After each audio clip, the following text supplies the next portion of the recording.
Hello, ici David, et dans cette vidéo, j'aimerais partager avec toi pourquoi l'automatisation est une chimère, ou en tout cas, pourquoi l'automatisation sans un ingrédient particulier que je vais t'expliquer dans cette vidéo, pourquoi l'automatisation seule est un mirage, est un mythe. J'ai eu cette prise de conscience à mes dépens en 2018. Pourquoi? Parce que depuis 2 ans, en 2016 et en 2017, mon entreprise s'est développée à plus de 300 000 euros par an en étant basée à 80% sur un système automatisé. Ce système automatisé, il était extrêmement simple. J'avais des campagnes de publicité sur Facebook qui tournaient tous les jours et qui proposaient à mes prospects de s'inscrire à un webinaire préenregistré, ce qu'on appelle un auto-webinaire. Du coup, comme le webinaire était préenregistré, c'était une vidéo, j'avais pas besoin d'être en live, c'était automatisé. Les prospects s'inscrivaient tous les jours, assistaient à mon auto-webinaire en vidéo, et à la fin, cet auto-webinaire proposait d'acheter une formation en ligne, donc un infoproduit, une formation en ligne qui s'appelle Pitcher comme un pro, de façon, là encore, livrée de façon automatique, puisque comme il n'y avait pas d'accompagnement, c'était uniquement de l'information en ligne, eh bien, les personnes pouvaient l'acheter, recevoir leurs accès automatiquement et puis suivre par eux-mêmes la formation. Et ça fonctionnait très bien. Ça a été un des supports, un des piliers majeurs du développement de l'entreprise en 2016 et en 2017, ce qui m'a amené à plus de 300 000 euros de chiffre d'affaires annuel, et c'était génial. Je générais énormément de marge, comme il y avait très peu de livraison à ce moment-là, et du coup, eh bien, je comptais là-dessus, je me posais pas trop de questions, à vrai dire, et je vivais le rêve de l'infopreneur, en quelque sorte, d'avoir la liberté, d'avoir des revenus automatiques, des revenus passifs, entre guillemets, alors qu'ils ne sont pas du tout passifs, je t'expliquerai plus tard. Mais, et du coup, en 2017, Céline rejoint mon entreprise, elle devient salariée de mon entreprise Kaizen Attitude, et les planètes s'alignent et on se dit qu'on va faire un tour du monde. On se dit, ouais, c'est génial, on a envie de voyager plus. Et à ce moment-là, eh bien, on prend la décision. Il n'y avait pas toute cette notion encore aussi importante d'éco-responsabilité, d'impact sur la planète, même si effectivement ça commençait. Là, aujourd'hui, on se rend compte que mais on se poserait d'autres questions si on devait le refaire. Mais à cette époque-là, on ne se posait pas autant de questions. Et du coup, on se dit, OK, on part pendant 10 mois en voyage avec nos 3 enfants pour leur faire découvrir d'autres choses, pour ouvrir leur champ de perspective, les amener à être confrontés à de l'instabilité, les amener également à rencontrer d'autres personnes, à s'ouvrir au monde, à s'ouvrir à d'autres cultures et à vivre là, une expérience familiale incroyable. Et on se dit, bah ok, c'est parti, tout va bien. En plus, comme on a ce système automatisé, j'arrête un accompagnement qui s'appelait à l'époque le cercle d'implémentation Kaizen webinaire, où j'accompagnais une fois par semaine les membres en répondant à leurs questions. Du coup, j'arrête ça parce que comme j'avais jamais fait de tour du monde, je ne savais pas si j'allais pouvoir continuer de le livrer. Je ne savais pas si j'allais avoir accès à Internet facilement toutes les semaines. Et puis comme j'avais envie de profiter de mon voyage, je me suis dit, bah, c'est pas grave, j'arrête ça. Je garde quelques coachings individuels et ça va surtout être le système auto-webinaire qui va continuer à nourrir l'entreprise. Et les premiers mois, tout va bien, sauf que, eh bien, tu le sais, les coûts publicitaires augmentent de mois en mois. Et au bout de 6 mois, en fait, les coûts publicitaires ont tellement augmenté, là, les pubs ont tellement tourné, il y a des millions de personnes qui ont vu ces publicités-là, que du coup, eh bien, la rentabilité de cette campagne de webinaire, de laquelle dépendait à 80% mon entreprise, commence à chuter, en fait, et commence à ne plus être rentable. Au début, j'arrive à être jusqu'à l'équilibre, et puis petit à petit, finalement, je me rends compte que je perds de l'argent. Et comme j'investissais à ce moment-là presque 1000 euros par jour, enfin j'avais monté à plus de 1000 euros par jour, et puis ensuite je les ai diminués petit à petit quand je voyais que ça, que c'était plus aussi rentable qu'avant.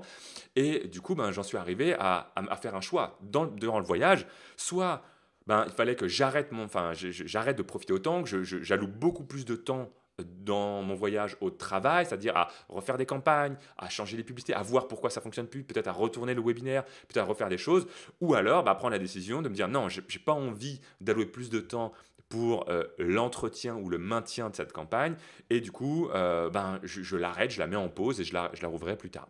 Et à ce moment-là, je prends la décision numéro 2.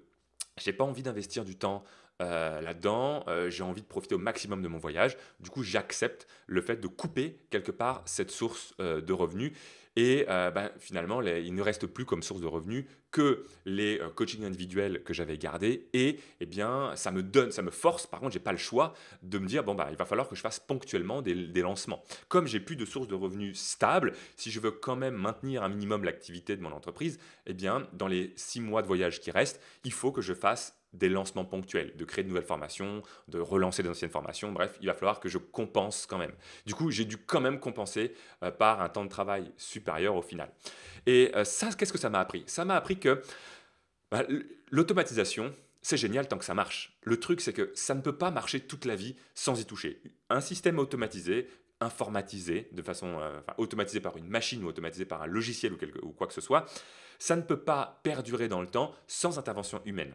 On est obligé de suivre, de regarder, de voir qu'est-ce qui ne fonctionne plus, de faire des modifications, de le maintenir comme une voiture. Une voiture, elle a besoin d'être révisée régulièrement. Une voiture ne peut pas, sans révision, sans vidange, sans changement de courroie, tenir toute sa vie et faire 300 000 km. Non, c'est pas possible. Si on ne l'entretient pas, elle va droit dans le mur, elle va droit à la panne, voire à ne plus être utilisable. Eh bien, c'est pareil pour les systèmes automatisés dans le développement de nos business.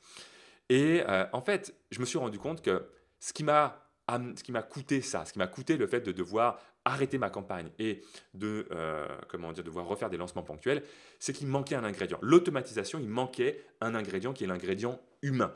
Il manquait cette partie-là. Alors j'aurais pu l'assumer moi, mais j'avais pas envie durant mon voyage de le faire. Donc, comme je ne l'ai pas mis, cet ingrédient humain, j'ai dû couper ma campagne. Et ça, si je devais refaire ça, je devais repartir dans le temps avant de partir en voyage, eh bien, je prendrais aujourd'hui, avec cette prise de conscience, la décision de déléguer à une agence ou à quelqu'un, un média buyer, eh bien, à déléguer le maintien de cette campagne-là. Pour que même si moi je ne suis pas là, eh bien, cette personne-là puisse suivre la performance, créer de nouvelles publicités, mettre à jour les campagnes, mettre à jour le système, rajouter pourquoi pas des emails. Donc il aurait fallu à vrai dire que je délègue à deux rôles, deux personnes différentes, un responsable de la partie acquisition publicitaire et un autre responsable du funnel, responsable du tunnel de vente. Et dans ce responsable du tunnel de vente, il y a vraiment deux compétences. Il y a la compétence technique, c'est-à-dire maintenir la partie technique du tunnel de vente, et la partie copywriting, c'est-à-dire peut-être rajouter des emails, modifier les headlines, les titres, modifier pourquoi pas la vidéo également. Bon, ça, c'est plutôt à moi de la retourner si j'avais dû le faire. Et si j'avais eu avec moi, avec cette automatisation, une équipe, quelqu'un qui aurait pu venir me soutenir pendant que moi je ne suis pas là et venir maintenir le système, là, il y a de fortes chances que j'aurais pu continuer à utiliser cette source de revenus pour mon entreprise, même durant mon voyage, sans que ça me prenne plus de temps. Voilà pourquoi je crois que l'automatisation à elle seule est une chimère et c'est une fausse liberté. Parce qu'on a besoin d'humain, on a besoin de quelqu'un qui maintient cette automatisation, qui s'assure qu'elle fonctionne toujours aussi bien. Parce que s'il y a bien une chose qui ne change pas, c'est le changement. Je ne sais plus qui a dit ça, mais c'est totalement vrai. La seule chose qui ne change pas, c'est le changement.